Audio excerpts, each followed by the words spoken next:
Introducción. Saludo y presentación. Hola a todos, bienvenidos a este nuevo episodio del podcast. Hoy vamos a adentrarnos en un tema fascinante, la historia de la inteligencia artificial, sus fundamentos filosóficos y cómo las ideas de algunos de los genios más brillantes del siglo XX dieron forma a lo que hoy conocemos como IA. El texto que vamos a explorar se titula El error de la inteligencia, y nos lleva por un viaje que comienza con Alan Turing, pasa por Kurt Gödel y termina con preguntas que aún hoy nos desafían. ¿Pueden las máquinas pensar? ¿Qué es la intuición? ¿Y qué nos hace humanos? Contexto histórico. Estamos en 1950. Los ordenadores son máquinas enormes, lentas y rudimentarias, pero Alan Turing ya está imaginando un futuro en el que estas máquinas podrían imitar la inteligencia humana. Pero, ¿cómo llegamos a este punto? ¿Qué ideas permitieron que la inteligencia artificial pasara de ser una fantasía a una ciencia legítima? Vamos a explorarlo. Primera parte. Alan Turing y el test de Turing. El origen de la IA. Todo comienza con Alan Turing, un matemático británico que, en 1950, publicó un artículo titulado Maquinaria computacional e inteligencia. En este texto, Turing propone una idea audaz, que las máquinas podrían llegar a ser inteligentes. Pero, ¿cómo definiríamos la inteligencia en una máquina? Aquí es donde introduce el famoso test de Turing. El juego de la imitación. Turing se basó en un juego popular llamado el juego de la imitación. En este juego, un interrogador intenta distinguir entre un hombre y una mujer basándose solo en sus respuestas escritas. Turing adaptó este juego. En lugar de un hombre y una mujer, propuso un ordenador y una persona.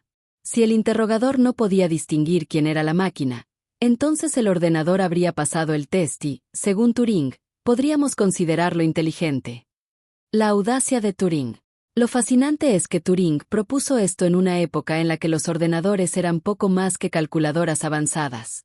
Él estaba pensando en un futuro en el que las máquinas no solo procesarían números, sino que podrían imitar el pensamiento humano. Pero, ¿qué implica realmente pensar? ¿Es la inteligencia solo una cuestión de imitación? Segunda parte. La intuición y el ingenio. Turing como matemático. Antes de adentrarse en la inteligencia artificial, Turing ya era un matemático reconocido. En 1936, publicó un artículo en el que definió lo que hoy conocemos como la máquina de Turing, un concepto fundamental en la informática. Pero Turing no solo estaba interesado en las máquinas, también estaba obsesionado con la mente humana. Intuición vs ingenio. En su tesis doctoral, Turing distinguió entre dos facultades mentales, la intuición y el ingenio. La intuición es esa capacidad para hacer juicios rápidos y espontáneos, mientras que el ingenio es la habilidad para organizar y estructurar ideas de manera lógica. Turing se preguntaba, ¿podría una máquina replicar estas facultades? ¿O hay algo en la intuición humana que es imposible de programar? El problema de Gödel. Aquí es donde entra Kurt Gödel, otro gigante de la lógica matemática.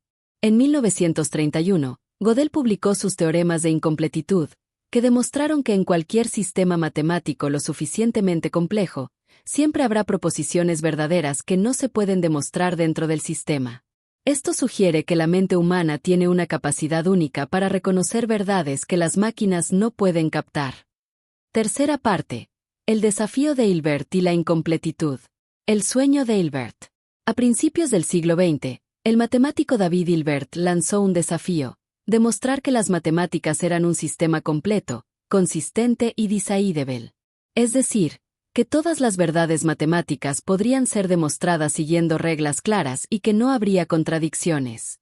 Este sueño fue destruido por Gödel, quien demostró que siempre habría verdades fuera del alcance de cualquier sistema formal. Turing y la decidibilidad. Turing tomó el trabajo de Gödel y lo llevó un paso más allá.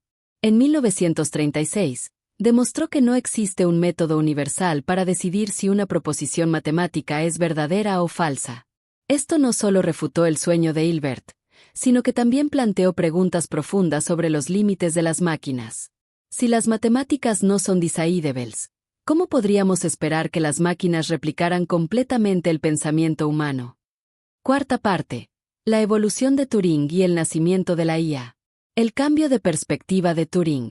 Entre 1938 y 1950, Turing cambió su visión sobre la intuición y el ingenio.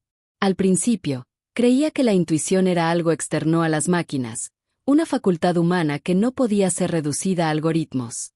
Pero con el tiempo, comenzó a considerar que las máquinas podrían desarrollar algo similar a la intuición, especialmente si se volvían lo suficientemente complejas. El test de Turing como defensa de la IA. En 1950, Turing ya no veía la intuición como un obstáculo insuperable para la inteligencia artificial. En su lugar, propuso el test de Turing como una forma de medir la inteligencia de las máquinas. Si una máquina podía engañar a un humano haciéndole creer que era otra persona, entonces, ¿por qué no considerarla inteligente? La guerra y su impacto. Este cambio en la perspectiva de Turing no fue solo teórico. La Segunda Guerra Mundial jugó un papel crucial. Durante la guerra, Turing trabajó en descifrar códigos nazis, lo que lo llevó a desarrollar máquinas más avanzadas. Esta experiencia práctica probablemente influyó en su creencia de que las máquinas podrían llegar a ser inteligentes. Conclusión. Reflexiones finales. El legado de Turing. Alan Turing no solo sentó las bases de la informática moderna, sino que también nos dejó preguntas profundas sobre la naturaleza de la inteligencia. ¿Es la inteligencia solo una cuestión de procesamiento de información? ¿O hay algo más, algo que nos hace humanos, que las máquinas nunca podrán replicar? El error de la inteligencia. El texto que hemos explorado hoy nos invita a reflexionar sobre lo que significa ser inteligente. Tal vez el error de la inteligencia artificial no es que las máquinas no puedan pensar, sino que nosotros, los humanos, aún no entendemos completamente qué es el pensamiento. Gracias por acompañarme en este viaje por la historia de la inteligencia artificial. Si te gustó este episodio, no olvides suscribirte y dejarme tus comentarios. ¿Crees que las máquinas podrán algún día superar el test de Turing? ¿O hay algo en la intuición humana que siempre estará fuera de su alcance? Hasta la próxima. Adiós.